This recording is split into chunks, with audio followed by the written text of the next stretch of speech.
And then the impact of on intimacy. You know, when you're leaving the house, you're used to mwah, mwah, you kiss your husband goodbye. See you later, babes. Now the mother is there looking at you. You know, how do you kiss your husband goodbye in front of his mother? How do you say, I love you, babe, in front of his mother as, you know, you're leaving? And maybe it's one of those relationships where the mother is very overprotective of my their son. You know? So they're just sizing you up and they're just like, this is so awkward. I even saw a Reddit story of where this girl would say the mom moved into their 2-bedroomed house. Oh, God. Moved in, and she would like magically know when they were about to perform intimacy. And all of a sudden she would have a knock on the door. And even 3 a.m., knock on the door and she would say, my son, I have a headache. Oh, my son, my joints are aching. Oh, my son, can you make for me some tea? Even at 3 a.m., she would find a way to interrupt.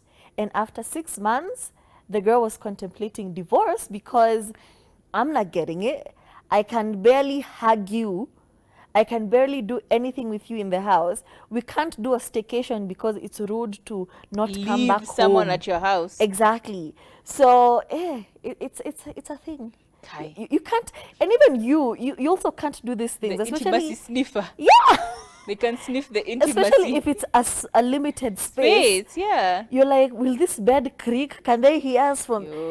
Even you're self-conscious the whole time. Very self-conscious. So, yeah, if you don't have a mansion, let people stay at their houses. I swear to God, it becomes really tricky. And now it becomes even more tricky because they've overstayed their welcome. It's now impacting you in many ways, including financially.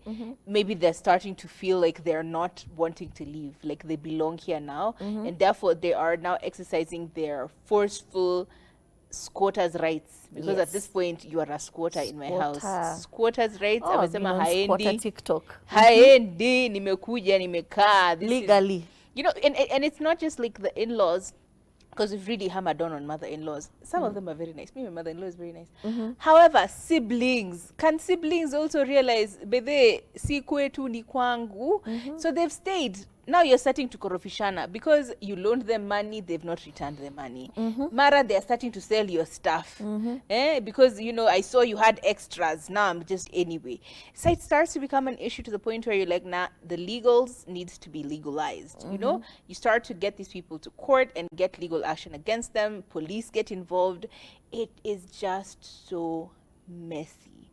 Legal action on a relative, just know you're going to be cast aside by the whole family. Wait, just know the whole family is going to immediately detach themselves from you and pray for you. In fact, they will pray for you because how dare you? Do you not know what family is?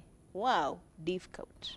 And also, you just become very resentful of these people. Even if you had a very good relationship to start with, they've been at your house, boundaries have been crossed, your partners are not feeling safe anymore at home or comfortable at home. Your children are feeling some type of way. Anko alikula yogurt yangu. You know, small things, and you become very resentful of this person. And now it's gotten to a point where you guys are no longer friends. You no longer feel any nice feeling towards this person. You now have a strained relationship. And even when they go back and give their version of the story to relatives pick sides. You know, you mistreated your brother when he came to visit you. You did this and this and this and this. Maybe you're villainized or they are villainized. So it just becomes a whole strain on everybody. At family gatherings, you have to pick a side. You have to know who's not getting nyama choma or who will get the banned ones. It's just hectic. So if you can, do not live with your relatives. If you really can, just do not. I remember this one time my uncle, when we were small kids, my uncle showed up to our house. And he, of course, my mom being the nice person that she was, she said, okay, you can stay as long as you need to. I didn't sit on my couch for weeks because he was always sleeping on the couch. Always sleeping on the couch. Now, that is taking away from you're not going to watch TV because you can't be too loud. You're not going to enjoy meals without him because, you know, he's going to see you every time you're eating. So you're in the living room.